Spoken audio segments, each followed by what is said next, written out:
welcome. It's a little bit different to the sort of usual blog or diary piece that I normally do. I thought I'd do something a little bit different from now on. A few of the guys have been messaging me on Facebook and Twitter and that saying haven't seen any videos from you from a while and all that. Well, it's just I've been just so busy with work. So I thought I'd do some new diaries and vlogs or whatever you want to call it, just a little bit different to what I've been doing over the years. A bit more mobile, a bit sort of on the go, like you can see. So before I talk about the lake I'm on at the moment, we'll sort of have a little bit of a catch up and see what I've been doing. It's September now, and I fished a place called Tomford in the spring, and lovely lake on a mid-Kent ticket. You know, some absolutely stunning fish, old school water. Now it doesn't get that busy, real nice fish in there, good bunch of guys on there. And I joined it for this one particular fish though. They're all stunning in there, but this one particular fish, big, fully scaled it was. And I set my plans to fish there all spring, and then to move on to another water, which was the water I'm on at the moment. Look out there, look. I'll show you a bit more about that in a minute. But back to Tomford. So I was going to fish there all spring, see if I can catch a few. You know, catch one. That's always what I do. If I go to a new water, I just want to catch one. You know, as long as I catch one, I'm happy.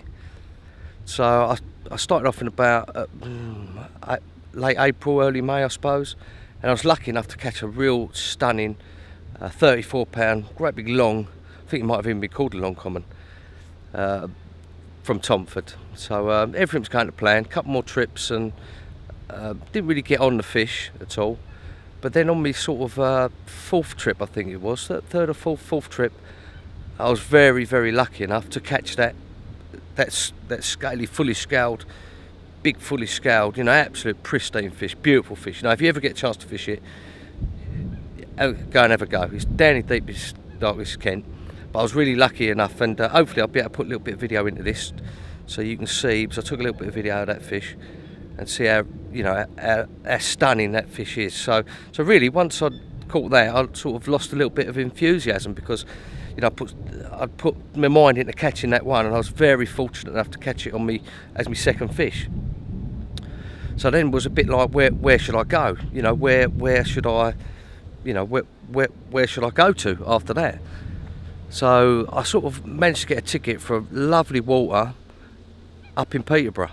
Absolutely stunning fish, really deep, holds a few fish, gin clear. So it's, you know, the fish are dark and scaly and that. Nothing massive in there, well, you know, nothing massive. Mid-40 mirrors about the biggest, but some absolutely stunning fish. So I had 3 or 4 trips down there, and the first couple of trips I wasn't getting into it, sort of thing. I was really struggling down there. So I had about 5 or 6 trips, and it was only really on one morning of like a 2-day session that I had 3 bites within a couple of hours. But the fish were absolutely stunning. You know, real beautiful, dark, you know, nothing big, you know, 20s, but they're absolutely beautiful fish. So a couple of trips after that, struggling again, didn't really, you know, tried a bit of floater fishing, a few different bits and pieces, and then my ticket for here started. So and this really is a special lake. It really is. Just have a little look out there at that, you know. Have a little look out there. Look, absolutely stunning lake it is. Absolutely beautiful, with some big old chunks in here. Some lovely, you know, some lovely big commons, big mirrors. You know, it's a real special place. So that's me sort of up to date, and I've done probably about 4 or 5 nights now. First trip I had down was just a single overnighter. A bit more of a recce trip, really. A bit more of a recce to see, you know, how the lake is and how I was going to approach it. And on the second trip down, I managed to get in I got in this swim I'm in at the moment. I was fortunate enough to have a real beautiful common, upper 20 common, you know, absolutely perfect it was.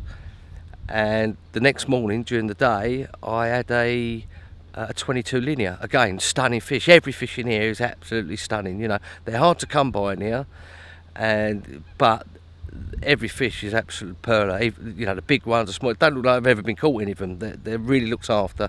And the way it's run here, it's run really the best it could be run. You know, gives everyone a chance of catching these fish. You've got time limits of how much time you can do and when you can come back and all that sort of stuff. But so it's really well run, and everyone gets a chance to catch the fish, you know, which is what it's all about. You know, you don't want time bandits on the water for like weeks on end, especially with guys like us who fish, you know, fish when we can, and we've got full-time jobs, you know, and family commitments and everything else. So let's just have a little look. I'll just pan you around here and have a little look at this lake, and I'll give you a little insight of what I'm doing.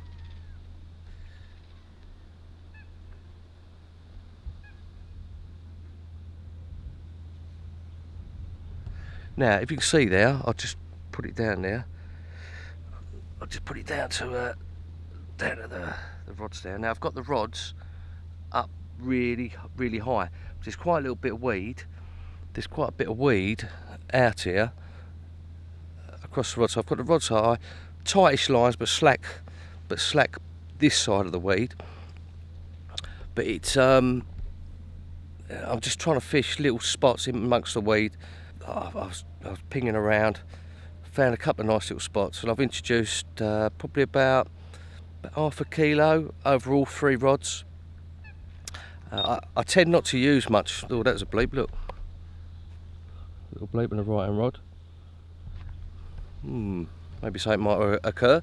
But I tend not to use a lot of bait. I'm not one of these guys that uses massive amount of bait. I prefer to get on the spots, if that makes sense. I prefer to find the spots and just trickle a little bit of bait throughout the couple of days or overnight or whatever over the areas. You know, I want to catch fish, I don't want to feed them, and I'm not one to use loads and loads of bait. So what I'm going to do is I'm going to get the kettle on, have a nice cup of tea, sit down, maybe have a walk around, show you a little bit of the lake, and we'll see what happens tonight.